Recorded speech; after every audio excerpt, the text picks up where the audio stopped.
Hello friends, welcome to Judson Memorial Baptist Church. My name is Travis Norvell. This is your Welcome Wednesday. I think it's our fifth one. Hey, first of all, what do you think of this hat? This is the one that I mentioned Sunday that Van gave me when we were over at Urban Growler. I think it's great. He told me some new way to wear it, but I was like, Van, I can't wear it like that. I really want to keep my ears where I can hear things, and I really don't care how it looks. It's just warm, and it's a cool hat, so I'm hoping some of the vibes rub off. Look at this shirt. I love this shirt. I bought it for myself for Christmas a couple years ago. And then, like a fool, I wore it to Target. And I got asked, why are you out of, King Arthur's flour? Where can I find this accessory for my iPod? And, when are you going to get the latest Lego thing in? And I've never worn it out again. I wear it to church. It's about as far as it goes. And it's just a matter of time before I'm walking around church and someone says, hey, where is the, who can I talk to about exchanging this for this, Oh, well, if your vocation is a pastor and you have this visions of being cool, there's a big disconnect. So here we are. We're just called to love people. That's what we do. A few things. One, hey, Sunday was fantastic. I got to tell you, if you haven't watched it yet, go back and look at our YouTube channel, subscribe to it, watch Sunday service. Brian's sermon was great.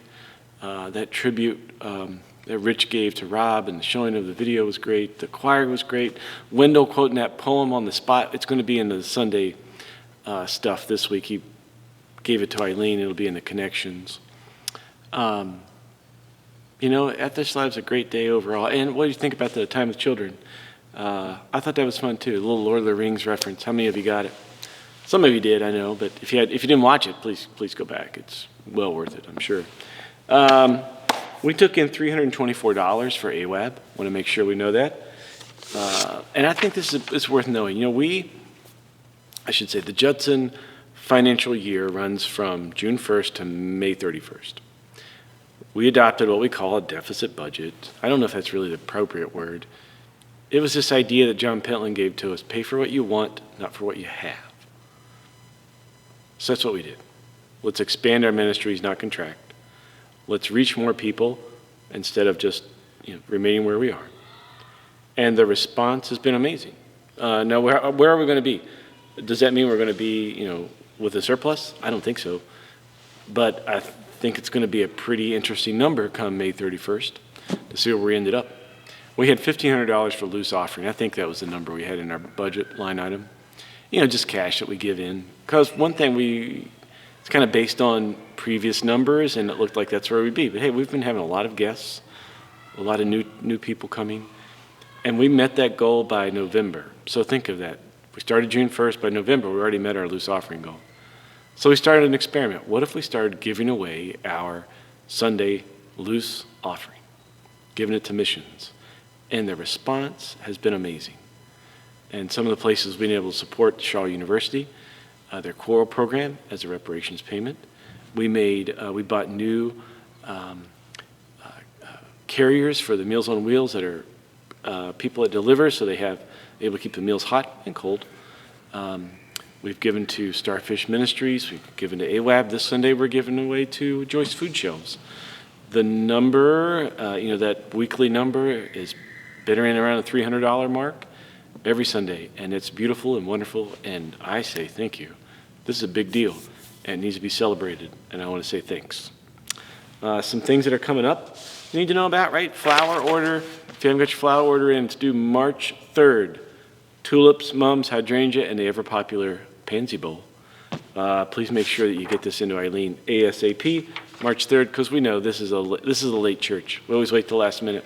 Let's break that tradition, try to get there. Carolyn has her Lenten retreat starting that first Saturday in March. If you want to sign up for them, they're online. Topic is kind of what is prayer. They're going to be fabulous. Please email Carolyn and know that you're interested. We also want to mention the Oscar sermon series will start March 3rd. So not this Sunday, but the following Sunday. We're going to be looking at the movie The Holdovers. If you want to watch it and you have it on streaming services, it's available.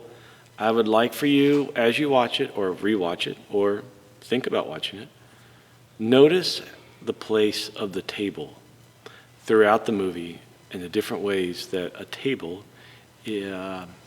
acts as a vessel of grace. That's just all I'm going to say. Have you do that. The big thing we also got coming up March 17th is the Doug Weatherhead. It's the Weatherhead Requiem, but written by Doug Weatherhead, our very own. It's a beautiful piece of music. It's 45 minutes. We have a large choir, chamber orchestra, and some extra singers. It's going to be wonderful. It's going to happen March 17th at 3 p.m. Our goal is to have 200 people. Now, how do we get 200 people there? Well, you're going to invite a friend. You're going to invite 2 or 3 friends. You're going to pass out some postcards. You're going to tell people about it. You're going to hope that the article gets into the Star Tribune. You're going to hope that a little thing gets on Minnesota Public Radio. You're going to hope that somebody calls in on Art Hounds on a Thursday and they give their little piece about how this piece of music is going to be so special. 200 people. Why? Because the choir pours a lot of love and energy into this, and it's a really moving piece of music. You're not going to be the same person. You won't be the same person. The person who exits will not be the same person that enters. It's that kind of piece of music, and I hope that you are open to that. We'll have a reception for the artists downstairs in Fellowship Hall. A little bit of wine and cheese. Just a way for you to say thanks to Doug and meet some of the people that are a part of it. So that's coming up. You also want to make sure that the March Forward, or Forward Marching, which is our auction items, the great gatherings, our silent auctions, will be taking place March 10th to the 17th. If you look way in the back there, you'll see the tables where you can put your item that you'd like to donate or help secure an item or host a great gathering or just sign up. The team will be there and help you. So Diane Cloje, Brad Jordan, Doug Harvey, ask those people their emails or be back there too. They can help you with all of that. So that'll be wonderful. And that's your announcements that I have for you. A couple of little things you need to know. Richard Rohr's book, Falling Upward, which is just a fabulous book, has been revised and updated. And I thought, not buying it. I know what that means. He's just got some new endorsements and changed the size of the book. But I was talking to John Pentland up in Calgary, and he said 2 things. One was, make sure you give your people some love and tell them that I'm asking about them, just to share a little bit of my love from them. So, hey, here's some wonderful love from John Pentland to you. You made a really big impression on him, and you should have. You're a great bunch of people. But he said, no, you got to read the book because he has revised it. He did update it. Brene Brown writes the foreword. Right, forward, yep. And he said he cut out a lot of stuff. So you know what that tells me? Richard Rohr finally invested in an editor. So I'm excited to read this. I'll be taking this week, and hopefully I think we should do something this summer about it for that. Let's ask our little buddy here. We've got some news to share. Hey, Corey. Yeah? I need to tell you something. Okay. I'm not going to be here this Sunday. I'm going to be in Fort Lauderdale at a pastor's colloquium. It's my last one to go to. Brian, who was here last week, he's going to be there too. So I just want to let you know that there is going to be time with children this Sunday. Clay Gustafson's going to do it, but you get the Sunday off. Oh, thank God. So you're okay with that? Okay. Oh, thank you so much. I'm just going to take a cup of ibuprofen and sleep for a week. Okay, so you're okay with this? Yes. All right, okay. Well, take care, Corey. Rest. We'll see you March 3rd. Will there be hula hoops this Sunday? Oh, I don't know. I hope not, but I trust you all. Kind of. We'll see what happens. Hey, take care, everybody. Keep your prayer requests coming. Like I said, anything that's put in the bowls, they go in my pocket. I walk around with them, pray with them pray over them, with them, for them throughout the week. They keep coming in. Just today, I was down at the coffee shop, and somebody knew who I was and started talking about the caregiving that they have for their parents. And we shared with them the wonderful little caregiving devotional that Carla has given out to some of you, was shared. And, those little acts of compassion that we can give.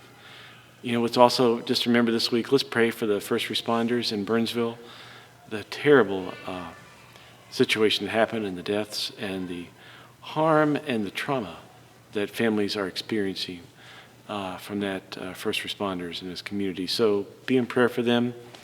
Let's just continue to pray for our world. Let's pray for the situation in Israel, Gaza.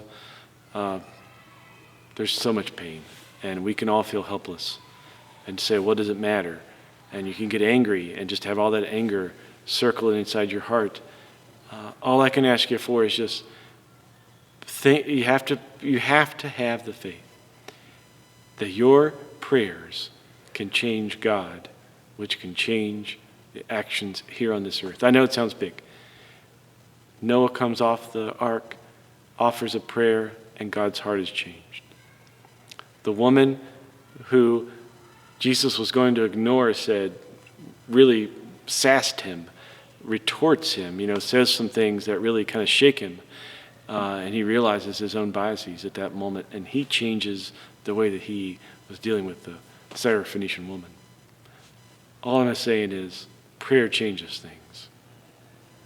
Don't stop praying. Don't constrict your heart. Lean in with a little vulnerability, and let's see how well we can do in this world. Blessings, friends, as you love this world into a new existence. Blessings on this week. I will see you all March